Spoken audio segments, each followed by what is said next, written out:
Maybe you've heard the old song, if there's a right way to blow it, a right way to mess it up, nobody does it like me. Well, if you've ever heard that song and identified it with yourself, said, gee, that could be the story of my life, then I've got a great saint for you, and that is St. Peter.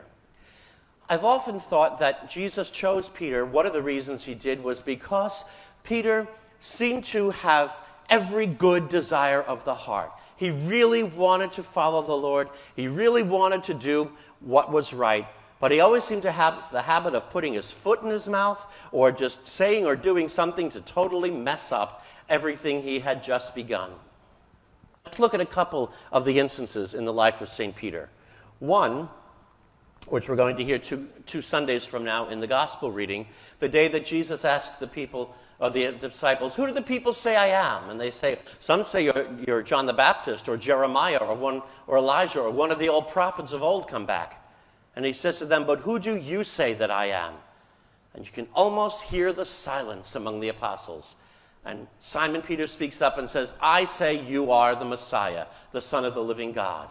And Jesus says to him, blessed are you, Simon, son of John, for no man has revealed this to you but my Father in heaven. And then he gives them the keys to the kingdom, effectively making him the first of what we now call the Pope, giving him the authority to speak in his name. And right after that, Jesus says, Peter is right, and now I'm going to go up to Jerusalem, and I'm going to suffer and die at the hands of the elders, and yet rise on the third day. And Peter takes him aside and says, God forbid that should happen to you. And what does Jesus do? He turns on him in anger. One of the few times we see Jesus angry. He turns to Peter and says, get behind me, Satan. Satan, God's adversary. You are trying to make me trip and fall. You are not thinking the way God thinks, but the way man thinks.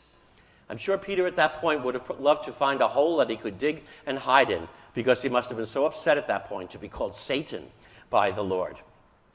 Then at the Last Supper, we know how the Lord says, I'm going away. Where I'm going, you cannot follow me.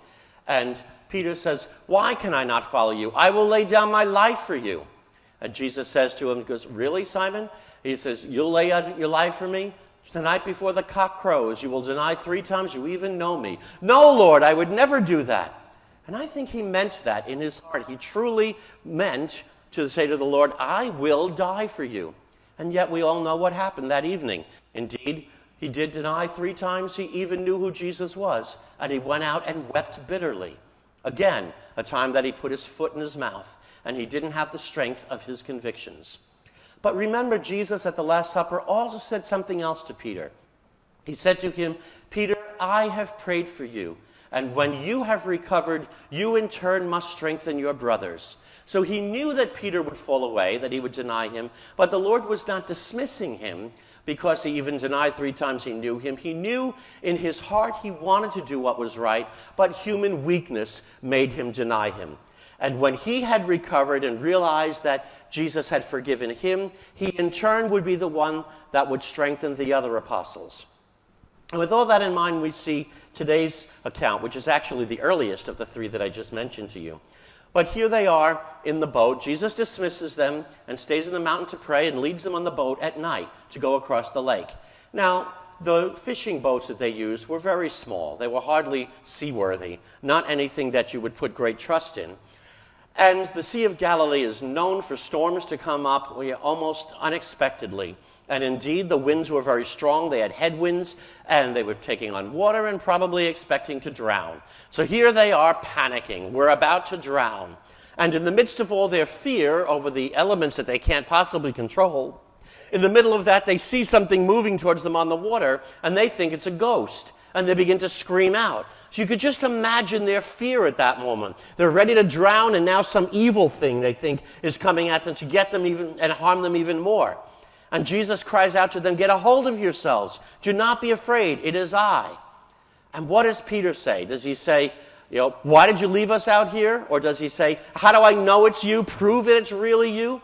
No, he says to him, Lord, if it is truly you, bid me to come to you across the water. Now, that's a tremendous leap of faith to say, Lord, if that's truly you, let me do what you're doing. Obviously, he knows Jesus has the power to do so. And the sign of proof to him that it's Jesus would be if he can walk on the water. And so Jesus says, come. And Peter actually gets out of the boat and begins walking on the water toward Jesus. And he's succeeding. And that whole storm, everything that a moment before he was frightened of, that it was going to be his doom, now he's got total power over. It's not harming him. He keeps his eyes fixed on Jesus, and here he is, like Jesus, walking on the water, more powerful than even the forces of nature. And he's doing well until he takes his eyes off Jesus, looks at the sea around him and the storm, and begins to be frightened by them, and right away starts to sink. And he says again the right words, Lord, save me. Jesus reaches out his hand, pulls him up, and saves him and says, O ye of little faith, why did you falter? And when they get back in the boat, you can imagine the apostles with their mouths hanging open saying, truly, you are the Son of God. Peter was in total control. He was being master at the power of Jesus over all of the forces of nature, everything that he couldn't control himself, as long as he kept his eyes on Christ. But the minute he took his eyes away from Christ and relied on his own efforts, then of course he sank, because by himself he could not do anything about the storm.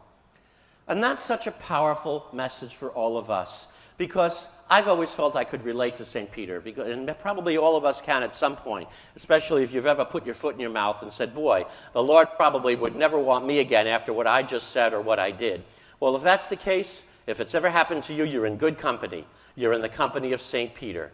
The Lord did not call perfect people to follow him.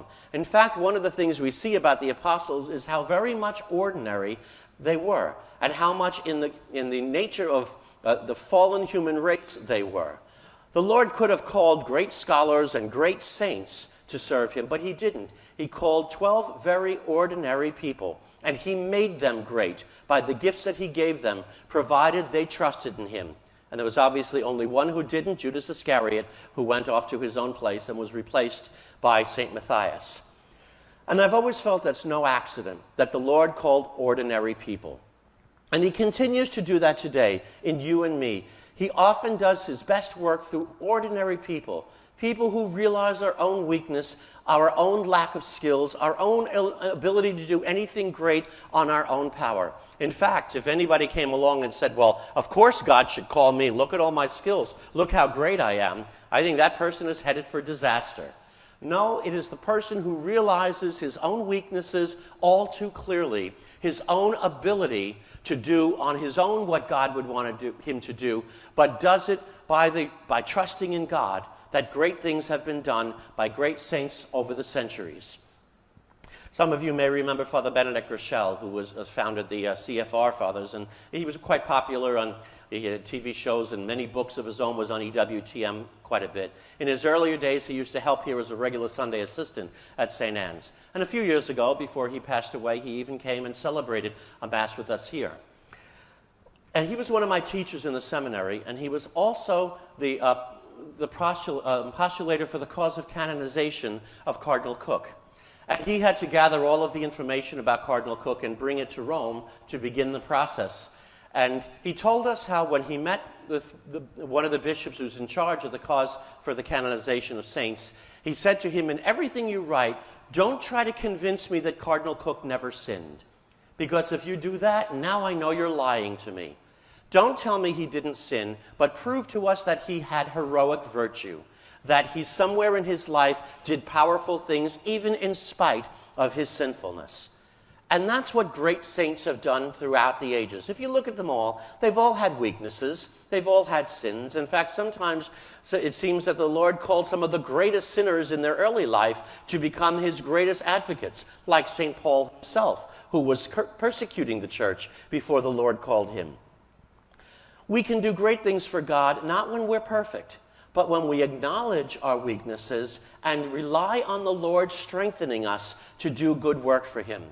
Only Jesus was perfect because he was God and he couldn't be imperfect, and Mary by special indult of being the Immaculate Conception.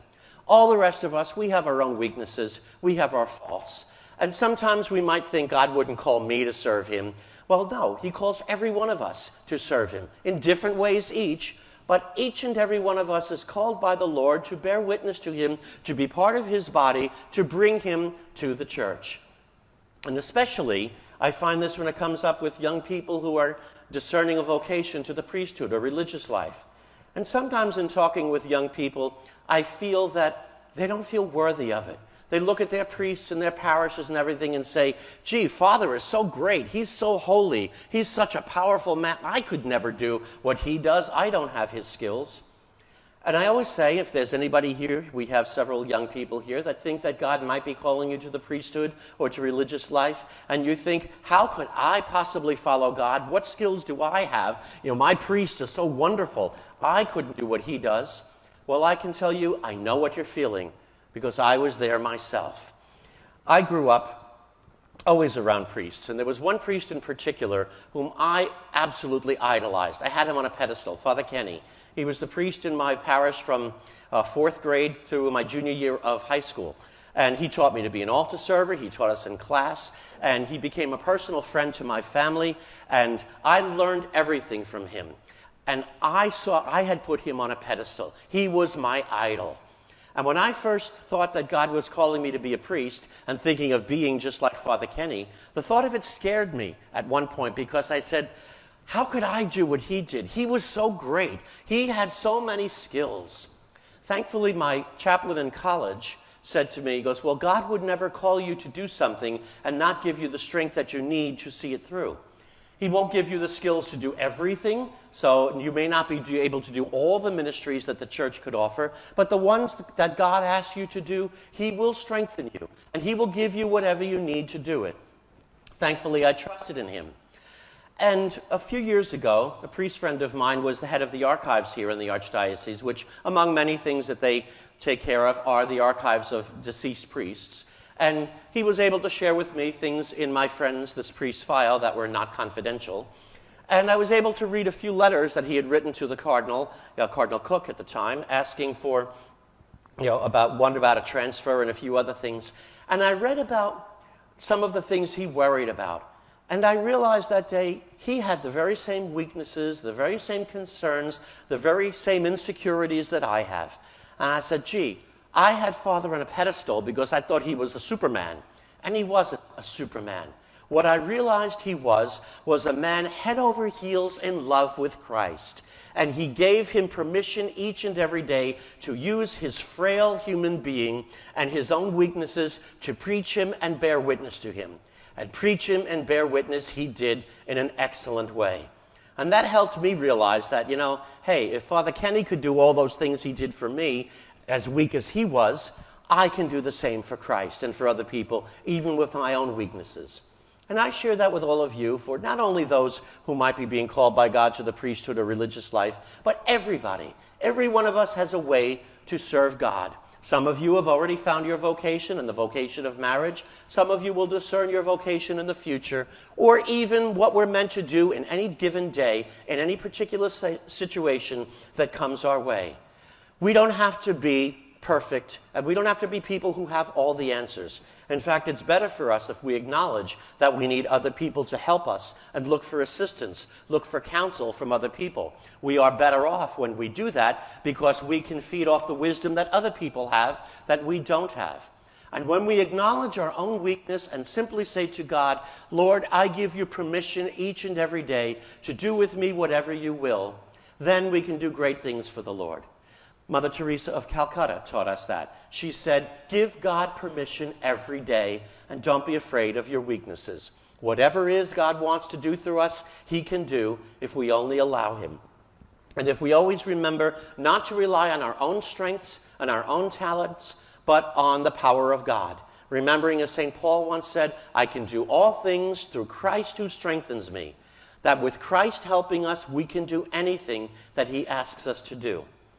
And so look to St. Peter if at any time you find yourself weak and say, hey, St. Peter messed up big time sometimes, and he ended up still being loved by the Lord and still doing great things for him.